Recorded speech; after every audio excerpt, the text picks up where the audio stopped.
ਸਤਿਕਾਰਯੋਗ ਅੱਜ ਦੇ ਸੈਸ਼ਨ ਦੇ ਪ੍ਰਧਾਨ ਪ੍ਰੋਫੈਸਰ ਜਸਵੀਰ ਸਿੰਘ ਜੀ ਸਾਬਰ ਤੇ ਉਹਨਾਂ ਦੇ ਨਾਲ ਹਾਜ਼ਰੀਨ ਬਹੁਤ ਹੀ ਪ੍ਰਬੁੱਧ ਵਕਤਾਗਣ ਤੇ ਮੇਰੇ ਸਾਹਮਣੇ ਹਾਜ਼ਰੀਨ ਗੁਰੂ ਰੂਪ ਸਾਧ ਸੰਗਤ ਜੀ ਫਤਿਹ ਪ੍ਰਵਾਨ ਕਰਨੀ।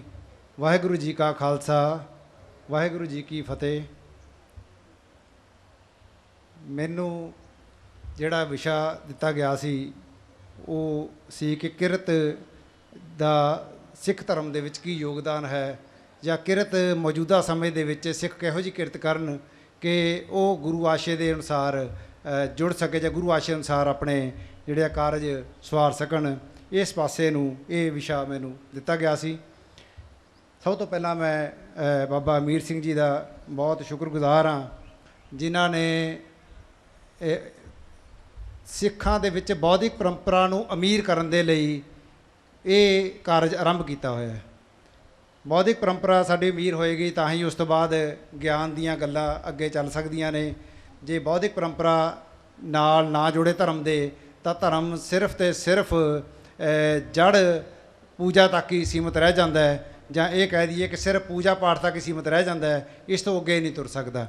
ਇਸ ਕਰਕੇ ਇਸ ਕਾਰਜ ਲਈ ਬਾਬਾ ਅਮੀਰ ਸਿੰਘ ਜੀ ਅਤੇ ਡਾਕਟਰ ਜੋਧ ਸਿੰਘ ਜੀ ਜਿਹੜੇ ਇਸ ਪੂਰੇ ਸਮਾਗਮ ਦੇ ਪਿੱਛੇ ਇਹ ਫੋਰਸ ਕੰਮ ਕਰ ਰਹੀ ਹੈ, ਇਹ ਮੈਂ ਇਹਨਾਂ ਦੋਨਾਂ ਦਾ ਬਹੁਤ ਹੀ ਸ਼ੁਕਰਗੁਜ਼ਾਰ ਹਾਂ ਕਿ ਇਹਨਾਂ ਨੇ ਇਸ ਤਰ੍ਹਾਂ ਦਾ ਕਾਰਜ ਆਰੰਭ ਕੀਤਾ। ਅਤੇ ਅੱਜ ਦਾ ਜਿਹੜਾ ਵਿਸ਼ਾ ਹੈ ਹੱਥੀਂ ਕਿਰਤ ਕਰਨ ਦਾ, ਮੈਂ ਸੋਚਦਾ ਹਾਂ ਕਿ ਜਦੋਂ ਕੋਈ ਵਿਸ਼ਾ ਅਸੀਂ ਸਮਾਜ ਦੇ ਵਿੱਚ ਗੱਲ ਕਰਨ ਲਈ ਚੁਣਦੇ ਹਾਂ ਜਾਂ ਯੂਨੀਵਰਸਿਟੀਆਂ ਦੇ ਵਿੱਚ ਸੈਮੀਨਾਰਾਂ ਦੇ ਲਈ ਚੁਣਦੇ ਹਾਂ ਤਾਂ ਉਸ ਵਿਸ਼ੇ ਨੂੰ ਚੁਣਨ ਦਾ ਕੀ ਉਦੇਸ਼ ਹੋ ਸਕਦਾ ਹੈ। ਉਦੇਸ਼ ਸਾਡੇ ਕੋਲ ਇਹ ਹੁੰਦਾ ਹੈ ਕਿ ਜਾਂ ਤਾਂ ਕੋਈ ਕਰੰਟ ਪ੍ਰੋਬਲਮ ਚੱਲ ਰਹੀ ਹੈ ਸੋਸਾਇਟੀ ਦੇ ਵਿੱਚ, ਉਹਨੂੰ ਸਾਹਮਣੇ ਰੱਖ ਕੇ ਕੋਈ ਵਿਸ਼ਾ ਚੁਣਿਆ ਜਾਂਦਾ ਹੈ, ਜਾਂ ਪਾਸਟ ਦੀਆਂ ਕੁਝ ਗੱਲਾਂ ਜਿਹੜੀਆਂ ਅਸੀਂ ਮੌਜੂਦਾ ਸਮੇਂ ਦੇ ਵਿੱਚ ਸੰਗਤ ਤੱਕ ਪਹੁੰਚਾਉਣੀਆਂ ਨੇ ਉਸ ਤਰ੍ਹਾਂ ਦਾ ਵਿਸ਼ਾ ਹੋ ਸਕਦਾ ਹੈ, ਜਾਂ ਇਹ ਹੋ ਸਕਦਾ ਹੈ ਕਿ ਸਾਡੇ ਮਨ ਵਿੱਚ ਕੋਈ ਬਹੁਤ ਗਹਿਰੀ ਚਿੰਤਾ ਹੁੰਦੀ ਹੈ ਜਾਂ ਚਿੰਤਾ ਪੈਦਾ ਹੋ ਜਾਂਦੀ ਹੈ ਕਿ ਅਸੀਂ ਆਪਣੇ ਸਮੇਂ ਦੇ ਲੋਕਾਂ ਨੂੰ ਗੁਰੂ ਗ੍ਰੰਥ ਸਾਹਿਬ ਦੇ ਹਾਣ ਦਾ ਕਿਵੇਂ ਬਣਾਉਣਾ ਹੈ। ਅਸੀਂ ਇਹ ਚਾਹੁੰਦੇ ਹਾਂ, ਅਸੀਂ ਇਹ ਕਹਿੰਦੇ ਹਾਂ ਅਕਸਰ ਕਿ ਅਸੀਂ ਬਹੁਤ ਆਧੁਨਿਕ ਹੋ ਗਏ ਹਾਂ, ਬਹੁਤ ਅੱਗੇ ਲੰਘ ਗਏ ਹਾਂ, ਪਰ ਮੈਨੂੰ ਇਹ ਲੱਗਦਾ ਹੈ ਕਿ ਜਿਹੜਾ ਗੁਰੂ ਗ੍ਰੰਥ ਸਾਹਿਬ ਦਾ ਗਿਆਨ ਹੈ ਅਸੀਂ ਉਹ ਤੋਂ ਬਹੁਤ ਪਿੱਛੇ ਚਲੇ ਗਏ ਹਾਂ। ਸਾਨੂੰ ਆਪਣਾ ਗਿਆਨ ਗੁਰੂ ਗ੍ਰੰਥ ਸਾਹਿਬ ਜਾਂ ਆਪਣੇ ਸਮੇਂ ਨੂੰ ਆਪਣੇ ਆਪ ਨੂੰ ਸਮੇਂ ਦਾ ਹਾਣੀ ਤਾਂ ਹੀ ਬਣ ਸਕਦੇ ਹਾਂ ਜੇ ਅਸੀਂ ਗੁਰੂ ਗ੍ਰੰਥ ਸਾਹਿਬ ਦੇ ਗਿਆਨ ਨੂੰ ਨਾਲ ਲੈ ਕੇ ਚੱਲਦੇ ਹਾਂ। ਇਸ ਕਰਕੇ ਇੱਕ ਬੜੀ ਵੱਡੀ ਚਿੰਤਾ ਜਦੋਂ ਸਮਾਜ ਦੇ ਵਿੱਚ ਪੈਦਾ ਹੁੰਦੀ ਹੈ ਤਾਂ ਫਿਰ ਵਿਦਵਾਨ ਲੋਕ ਬੈਠ ਕੇ ਉਹਦੇ ਚਿੰਤਨ ਕਰਦੇ ਨੇ ਕਿ ਇਹ ਸਮਾਜ ਦੇ ਵਿੱਚ ਸਾਡੇ ਸਾਹਮਣੇ ਅੱਜ ਜਿਹੜੀਆਂ ਪ੍ਰੋਬਲਮਸ ਨੇ, ਡਰੱਗਸ ਦੀ ਪ੍ਰੋਬਲਮ ਹੈ, ਨਸ਼ਿਆਂ ਦੀ ਪ੍ਰੋਬਲਮ ਹੈ, ਦੂਜੀ ਫੀਮੇਲ ਫਿਟੀਸਾਈਡ ਦੀ ਪ੍ਰੋਬਲਮ ਹੈ, ਏਡਜ਼ ਦੀ ਪ੍ਰੋਬਲਮ ਹੈ ਜਾਂ ਹੋਰ ਪ੍ਰੋਬਲਮ ਸਾਡੇ ਸਾਹਮਣੇ ਆ ਰਹੀਆਂ ਨੇ, ਇਹ ਸਾਡੇ ਲਈ ਚਿੰਤਾ ਦਾ ਵਿਸ਼ਾ ਨੇ। ਇਹਨਾਂ ਚਿੰਤਾਵਾਂ ਤੋਂ ਮੁਕਤ ਕਰਨ ਦੇ ਲਈ ਸਮੇਂ-ਸਮੇਂ 'ਤੇ ਜਾਂ ਇਨਵਾਇਰਮੈਂਟ ਦੀ ਪ੍ਰੋਬਲਮ ਆਉਂਦੀ ਹੈ, ਸਮੇਂ-ਸਮੇਂ 'ਤੇ ਸਾਡੇ ਵਿਦਵਾਨ ਚਰਚਾ ਕਰਦੇ ਨੇ। ਇਸੇ ਕਰਕੇ ਹੀ ਇਹ ਵਿਸ਼ਾ ਮੈਨੂੰ ਲੱਗਦਾ ਹੈ ਕਿ ਅੱਜ ਦੇ ਸਮੇਂ ਦੇ ਵਿੱਚ ਬੜਾ ਸਾਰਥਿਕ ਹੈ ਇਸ ਦ੍ਰਿਸ਼ਟੀ ਤੋਂ ਕਿ ਕਿਰਤ ਦਾ ਰੁਝਾਨ ਸਾਡੇ ਸਮੇਂ ਦੇ ਵਿੱਚ ਸਾਡੇ ਜਿਹੜੇ ਜੀਵਨ ਦੇ ਵਿੱਚੋਂ ਘਟਦਾ ਜਾ ਰਿਹਾ ਹੈ। ਇਸ ਕਰਕੇ ਕਿਰਤ ਨੂੰ ਦੁਬਾਰਾ ਪੁਨਰ ਸੁਰਜੀਤ ਕਰਨ ਲਈ, ਪੁਨਰ ਜਾਗਰਿਤ ਕਰਨ ਦੇ ਲਈ ਇਹ ਵਿਸ਼ਾ ਚੁਣਿਆ ਹੋ ਸਕਦਾ। ਇਹ ਇੱਕ ਪੱਖ ਹੈ ਇਸ ਗੱਲ ਦਾ। ਦੂਜਾ ਪੱਖ ਇਹ ਹੈ ਕਿ ਕਿਰਤ ਦੇ ਨਵੇਂ ਰੁਝਾਨ ਪੈਦਾ ਹੋਏ ਨੇ। ਹੱਥੀਂ ਕਿਰਤ ਤੋਂ ਇਲਾਵਾ ਸਾਡੇ ਕੋਲ ਬੌਧਿਕ ਕਿਰਤ ਦੀ ਗੱਲ ਆਈ ਹੈ, ਟੈਕਨੋਲੋਜੀ ਦੇ ਰਾਹੀਂ ਕਿਰਤ ਕਰਨ ਦੀ ਗੱਲ ਆਈ ਹੈ, ਜਾਂ ਸਾਡੇ ਸਾਹਮਣੇ ਕਿਰਤ ਦੇ ਨਵੇਂ ਐਸਪੈਕਟ ਜਿਹੜੇ ਸਾਹਮਣੇ ਆਏ ਨੇ, ਉਹ ਕਿਹੜੇ ਐਸਪੈਕਟ ਨੇ ਸਾਡੇ ਸਾਹਮਣੇ, ਜਾਂ ਕਿਰਤ ਦੀਆਂ ਕਿਹੜੀਆਂ ਗੱਲਾਂ ਨੇ ਜਿਹੜੀਆਂ ਮੌਜੂਦਾ ਸਮੇਂ ਦੇ ਵਿੱਚ ਅਸੀਂ ਇਹ ਕਰ ਸਕਦੇ ਹਾਂ, ਜਾਂ ਮੌਜੂਦਾ ਸਮੇਂ ਦੇ ਵਿੱਚ ਕਿਰਤ ਕਰਦੇ ਹੋਏ ਅਸੀਂ ਗੁਰੂ ਸਾਹਿਬ ਦੇ ਆਸ਼ੇ ਨੂੰ ਸਾਹਮਣੇ ਰੱਖ ਕੇ ਆਪਣਾ ਜੀਵਨ ਗੁਜ਼ਾਰਨ ਕਰ ਸਕਦੇ ਹਾਂ, ਜਾਂ ਕਿਰਤ ਨੂੰ ਅਸੀਂ ਮੌਜੂਦਾ ਸਮੇਂ ਦੇ ਹਾਣ ਦਾ ਕਿਵੇਂ ਬਣਾ ਸਕਦੇ ਹਾਂ। ਜਾਂ ਇਹ ਹੋ ਸਕਦਾ ਕਿ ਜਿਹੜੀ ਕਿਰਤ ਅਸੀਂ ਕਰ ਰਹੇ ਹਾਂ ਮੌਜੂਦਾ ਸਮੇਂ, ਕੋਈ ਵੀ ਕਿਰਤ ਕਰ ਰਹੇ ਹਾਂ, ਉਸ ਕਿਰਤ ਨੂੰ ਧਰਮ ਦੀਆਂ ਕਦਰਾਂ ਕੀਮਤਾਂ ਦੇ ਨਾਲ ਕਿਵੇਂ ਜੋੜਨਾ ਹੈ। ਇਹ ਸਾਡੇ ਸਾਹਮਣੇ ਬੜਾ ਵੱਡਾ ਇੱਕ ਸਵਾਲ ਹੈ, ਪ੍ਰਸ਼ਨ ਚਿੰਨ੍ਹ ਹੈ। ਅਸੀਂ ਕਿਰਤ ਕਰਦੇ ਹਾਂ ਸਾਰੇ, ਪਰ ਕਿਰਤ ਸਾਡੀ ਵਿੱਚੋਂ ਧਰਮ ਦੀ ਗੱਲ ਕਿਵੇਂ ਸਾਹਮਣੇ ਆਵੇ। ਧਰਮ ਕੋਈ ਇਸ ਤਰ੍ਹਾਂ ਦੀ ਗੱਲ ਨਹੀਂ, ਪੂਜਾ ਪਾਠ ਨਹੀਂ ਹੈ, ਕੋਈ ਪੂਜਾ ਵਿਧੀ ਨਹੀਂ ਹੈ, ਇਕੱਲਾ ਧਰਮ ਦੇ ਵਿੱਚ ਕਦਰਾਂ ਕੀਮਤਾਂ ਨੇ, ਵੈਲਿਊਜ਼ ਨੇ ਜਿਹੜੀਆਂ ਧਰਮ ਨੂੰ ਲੋਕਾਂ ਦੇ ਹਾਣ ਦਾ ਬਣਾਉਂਦੀਆਂ ਨੇ, ਜਾਂ ਧਰਮ ਲੋਕਾਂ ਦੇ ਵਿੱਚ ਇੱਕ ਚੇਤਨਾ ਪੈਦਾ ਕਰਦੀਆਂ ਨੇ ਕਿ ਤੁਸੀਂ ਇਸ ਸਮੇਂ ਦੇ ਦੌਰਾਨ ਇਸ ਤਰ੍ਹਾਂ ਦੇ ਕਾਰਜ ਕਰੋ ਅਤੇ ਤਾਂ ਕਿ ਤੁਸੀਂ ਇਹ ਆਪਣੇ ਆਪ ਨੂੰ ਮੌਜੂਦਾ ਸਮੇਂ ਦੇ ਹਾਣ ਦੇ ਬਣਾਉਣ ਦੇ ਇਲਾਵਾ ਵੀ ਤੁਸੀਂ ਆਪਣੀ ਪਰੰਪਰਾ ਨੂੰ ਵੀ ਨਾਲ ਲੈ ਕੇ ਅੱਗੇ ਚੱਲ ਸਕੋ। ਇਸ ਕਰਕੇ ਧਾਰਮਿਕ ਕਦਰਾਂ ਕੀਮਤਾਂ ਸਾਡੇ ਲਈ ਇੰਪੋਰਟੈਂਟ ਨੇ।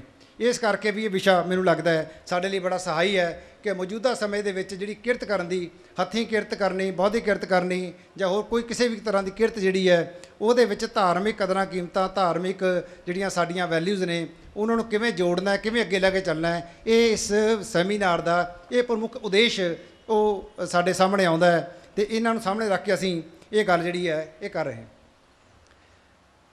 ਸਾਡੇ ਸਾਹਮਣੇ ਰੰਜਨ ਜੀ ਨੇ ਗੱਲ ਕੀਤੀ ਸੀ ਪਹਿਲੇ ਸੈਸ਼ਨ ਦੇ ਵਿੱਚ। ਇਹਨਾਂ ਨੇ ਪੁਰਾਤਨ ਭਾਰਤੀ ਪਰੰਪਰਾ ਦੀ ਗੱਲ ਕੀਤੀ ਸੀ। ਇਹ ਇਹਨਾਂ ਨੇ ਕਿਹਾ ਕਿ ਪੁਰਾਤਨ ਧਰਮ ਗ੍ਰੰਥਾਂ ਦੇ ਵਿੱਚ ਜੋ ਸਮਾਜ ਦੇ ਵਿੱਚ ਵਿਵਸਥਾ ਸੀ, ਉਸ ਨੂੰ ਸਾਹਮਣੇ ਰੱਖ ਕੇ ਆਪਣੀ ਗੱਲ ਸਾਡੇ ਨਾਲ ਸਾਂਝੀ ਕੀਤੀ ਸੀ ਕਿ ਉਸ ਵਿਵਸਥਾ ਦੇ ਵਿੱਚ ਕੋਈ ਇਸ ਤਰ੍ਹਾਂ ਦਾ ਡਰਾਬੈਕ ਨਹੀਂ ਸੀ ਲੱਗਦਾ ਜਿਸ ਤਰ੍ਹਾਂ ਦਾ ਮੌਜੂਦਾ ਸਮੇਂ 'ਚ ਦੇਖਣ ਨੂੰ ਮਿਲ ਰਿਹਾ ਹੈ। ਮੌਜੂਦਾ ਸਮੇਂ ਦੇ ਵਿੱਚ ਜਿਹੜੇ ਡਰਾਬੈਕਸ ਆਏ ਨੇ ਉਹ ਸਮੇਂ ਦੇ ਨਾਲ ਨਾਲ ਆਉਂਦੇ ਗਏ। ਇਸੇ ਕਰਕੇ ਜਿਹੜੀ ਵਰਨ ਵਿਵਸਥਾ ਜਿਹੜੀ ਹੈ ਉਹ ਪੱਕੀ ਹੋ ਗਈ। ਆਸ਼ਰਮ ਵਿਵਸਥਾ ਦਾ ਰੂਪ ਇਸ ਤਰ੍ਹਾਂ ਦਾ ਸਾਡੇ ਸਾਹਮਣੇ ਆਇਆ ਜਿਸ ਜੋ ਹੁਣ ਆਇਆ, ਇਹ ਹੋ ਸਕਦਾ ਉਸ ਸਮੇਂ ਦੇ ਵਿੱਚ ਨਾ ਹੋਵੇ। ਪਰ ਫਿਰ ਵੀ ਜੋ ਸਾਡੇ ਸਾਹਮਣੇ ਮੌਜੂਦਾ ਸਮੇਂ ਦੀ ਸਥਿਤੀ ਹੈ, ਉਸ ਨੂੰ ਸਾਹਮਣੇ ਰੱਖ ਕੇ ਜੋ ਗੁਰੂ ਸਾਹਿਬ ਦੇ ਸਾਹਮਣੇ ਸਥਿਤੀ ਸੀ ਉਹੀ ਸਾਡੇ ਸਾਹਮਣੇ ਹੈ ਮੌਜੂਦਾ ਸਮੇਂ ਦੇ ਵਿੱਚ ਵੀ।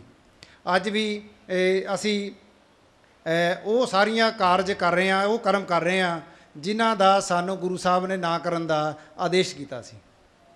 ਇਸ ਕਰਕੇ ਅੱਜ ਵੀ ਜੇ ਵਰਨ ਵਿਵਸਥਾ ਦੀ ਗੱਲ ਆਉਂਦੀ ਹੈ ਸਾਡੇ ਸਾਹਮਣੇ ਕਿ ਵਰਨ ਵਿਵਸਥਾ ਹੈ ਜਿਹਦੇ ਵਿੱਚ ਬ੍ਰਾਹਮਣ ਹੈ, ਖੱਤਰੀ ਹੈ, ਵੈਸ਼ ਹੈ, ਸ਼ੂਦਰ ਹੈ, 4 ਜਿਹੜੇ ਪੌੜੇ ਨੇ, ਜਾਂ ਬ੍ਰਹਮਚਰਿਆ ਹੈ, ਆਸ਼ਰਮ ਵਿਵਸਥਾ ਹੈ, ਬ੍ਰਹਮਚਰਿਆ ਹੈ, ਗ੍ਰਸਤ ਹੈ, ਵਣਪ੍ਰਸਥ ਹੈ, ਸੰਨਿਆਸ ਹੈ।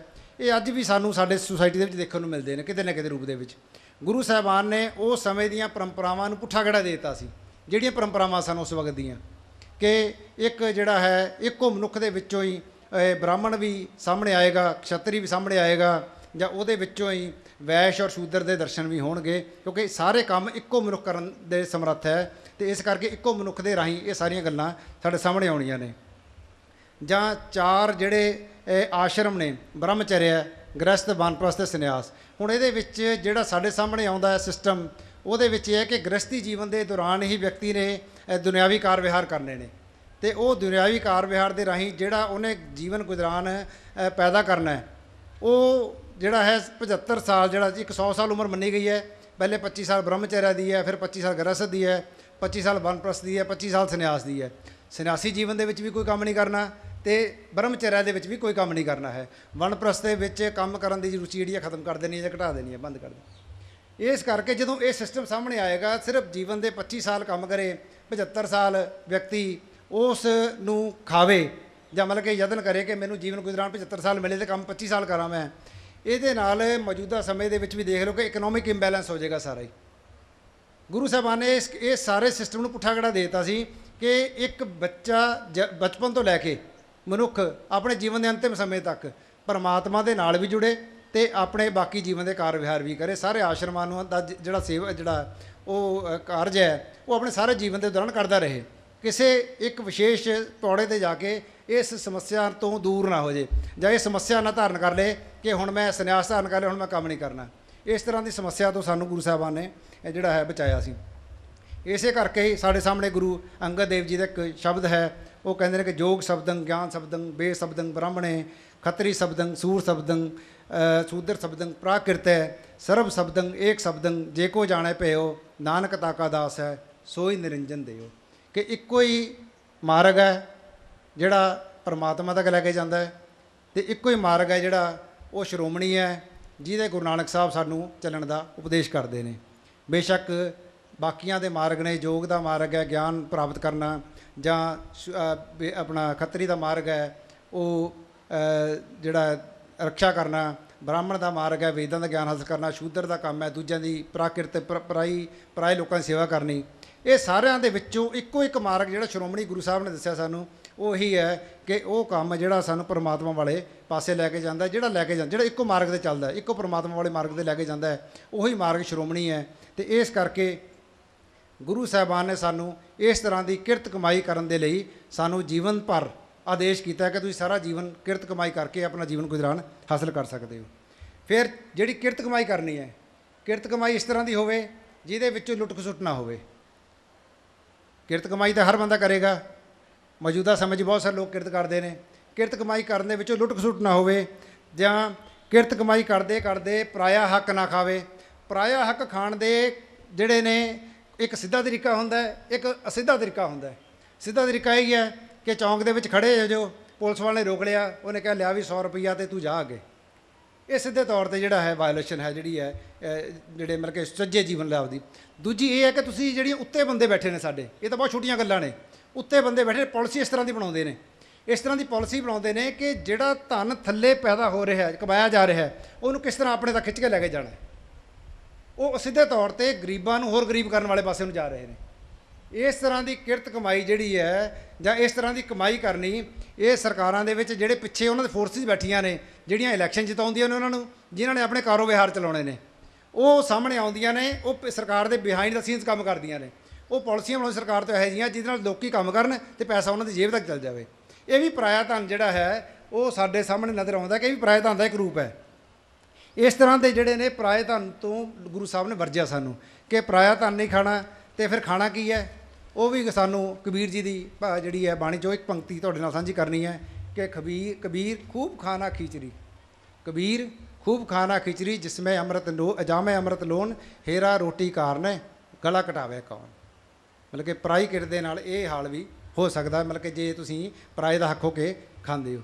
ਸਾਡੇ ਸਾਹਮਣੇ ਇੱਕ ਬੜੀ ਫੇਮਸ ਐਗਜ਼ਾਮਪਲ ਹੈ ਜਿਹਦੀ ਅਸੀਂ ਕੱਲ੍ਹ ਵੀ ਚਰਚਾ ਕੀਤੀ, ਅੱਜ ਵੀ ਕਰਦੇ ਹਾਂ, ਕਿ ਗੁਰੂ ਸਾਹਿਬ ਭਾਈ ਲਾਲੋ ਦੇ ਘਰ ਗਏ, ਮਲਿਕ ਭਾਗੋ ਦੇ ਘਰ ਨਹੀਂ ਗਏ। ਬੜੀ ਪ੍ਰਸਿੱਧ ਸਾਖੀ ਹੈ, ਸਾਡੇ ਸਾਹਮਣੇ ਹੈ।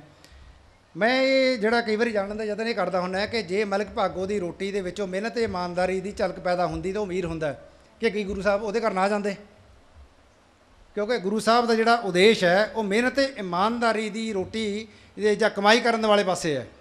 ਤੇ ਜੇ ਕੋਈ ਅਮੀਰ ਬੰਦਾ ਆਪਣੇ ਰਿਸੋਰਸਿਸ ਦੇ ਨਾਲ ਮਿਹਨਤ ਕਰਕੇ ਆਪਣਾ ਪੈਸੇ ਧਨ ਕਮਾ ਰਿਹਾ ਹੈ ਤਾਂ ਫਿਰ ਉਸ ਧਨ ਨੂੰ ਕੀ ਸਮਝਿਆ ਜਾਵੇ?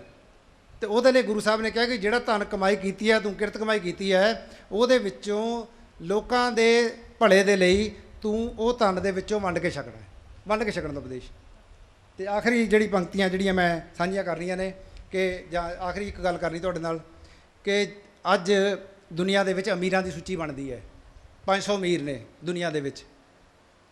ਬਹੁਤ ਸਾਰੇ ਲੋਕਾਂ ਨੇ ਅਰਬਾਂਪਤੀ ਹੈ, ਖਰਬਾਂਪਤੀ ਹੈ, ਪਤਾ ਹੀ ਨਹੀਂ ਹੈ ਕਿੰਨਾ ਕਿੰਨਾ ਧਨ ਹੈ। ਤੇ ਇੱਕ ਪਾਸੇ ਉਹ ਸਾਡੇ ਕੋਲ ਲੋਕ ਨੇ ਜਿਹਨਾਂ ਨੂੰ ਰੋਟੀ ਖਾਣੀ ਨਸੀਬ ਨਹੀਂ ਹੁੰਦੀ, ਜਿਹੜੇ ਲੋਕਾਂ ਦੀ ਸੁੱਟੀ ਹੋਈ ਰੋਟੀ ਤੋਂ ਚੁਣ ਕੇ ਜਿਹੜੀ ਰੋਟੀ ਚੁੱਕ ਕੇ ਖਾਂਦੇ ਨੇ, ਉਹ ਵੀ ਸਾਡੇ ਸਾਹਮਣੇ ਮਾਡਲ ਨੇ। ਤੇ ਜਦੋਂ ਇਸ ਤਰ੍ਹਾਂ ਦਾ ਸਿਸਟਮ ਇੰਬੈਲੈਂਸ ਕ੍ਰੀਏਟ ਹੋ ਜਾਏਗਾ ਸੁਸਾਇਟੀ ਦੇ ਵਿੱਚ, ਫਿਰ ਕਿਸ ਤਰ੍ਹਾਂ ਦੀ ਜਿਹੜੀ ਹੈ ਸਿਚੁਏਸ਼ਨ ਸਾਹਮਣੇ ਆਏਗੀ। ਇਹਨਾਂ ਦੋਨਾਂ ਦੇ ਵਿੱਚ ਗੈਪ ਘੱਟ ਕਰਨ ਦੇ ਲਈ ਗੁਰੂ ਸਾਹਿਬਾਨ ਨੇ ਸਾਨੂੰ ਵੰਡ ਕੇ ਛਕਣ ਦਾ ਉਪਦੇਸ਼ ਦਿੱਤਾ ਸੀ ਕਿ ਜਿਹੜੇ ਅਮੀਰ ਸ਼੍ਰੇਣੀ ਹੈ ਉਹ ਗਰੀਬਾਂ ਦਾ ਧਿਆਨ ਰੱਖੇ, ਕਿਉਂਕਿ ਵੰਡ ਕੇ ਛਕਣ ਦੇ ਵਿੱਚੋਂ ਦੂਜਿਆਂ ਦੇ ਦੁੱਖ ਦਰਦ, ਦੂਜਿਆਂ ਦੀ ਹੋਂਦ ਨੂੰ ਪ੍ਰਵਾਨ ਕਰਨ ਤੇ ਉਹਨਾਂ ਨੂੰ ਚੰਗੇ ਮਨੁੱਖ ਸਮਝਣ ਦਾ ਜਾਂ ਬਣਨ ਦਾ ਮੌਕਾ ਮਿਲੇ। ਇਹ ਵੱਡਿਆਂ ਦੀ ਵੀ ਜ਼ਿੰਮੇਵਾਰੀ ਹੈ।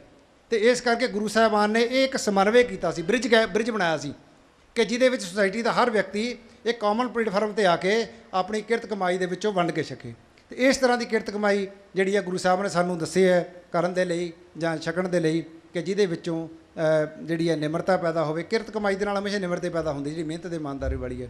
ਬੇਈਮਾਨੀ 'ਚੋਂ ਕਦੇ ਵੀ ਨਿਮਰਤਾ ਪੈਦਾ ਨਹੀਂ ਹੁੰਦੀ, ਉਹਦੇ ਵਿੱਚੋਂ ਤਾਂ ਕੁਝ ਹੋਰ ਹੀ ਪੈਦਾ ਹੁੰਦਾ। ਤੇ ਉਹਦੇ ਬਾਰੇ ਮੈਨੂੰ ਬਹੁਤਾ ਵਿਸਤਾਰ 'ਚ ਜਾਣ ਦੀ ਲੋੜ ਨਹੀਂ। ਤੁਹਾਡਾ ਸਾਰਿਆਂ ਦਾ ਬਹੁਤ ਬਹੁਤ ਧੰਨਵਾਦ। ਡਾਕਟਰ ਜਸਵੀਰ ਕੌਰ ਜੀ, ਸਾਬਰ ਸਾਹਿਬ, ਬਾਬਾ ਮੀਰ ਸਿੰਘ ਜੀ, ਡਾਕਟਰ ਜੋਤ, ਸਭ ਦਾ ਬਹੁਤ ਬਹੁਤ ਧੰਨਵਾਦ ਜਿਨ੍ਹਾਂ ਨੇ ਮੈਨੂੰ ਇੱਥੇ ਬੋਲਣ, ਵਿਚਾਰ ਸਾਂਝੇ ਕਰਨ ਦਾ ਮੌਕਾ ਦਿੱਤਾ ਹੈ। ਵਾਹਿਗੁਰੂ ਜੀ ਕਾ ਖਾਲਸਾ, ਵਾਹਿਗੁਰੂ ਜੀ ਕੀ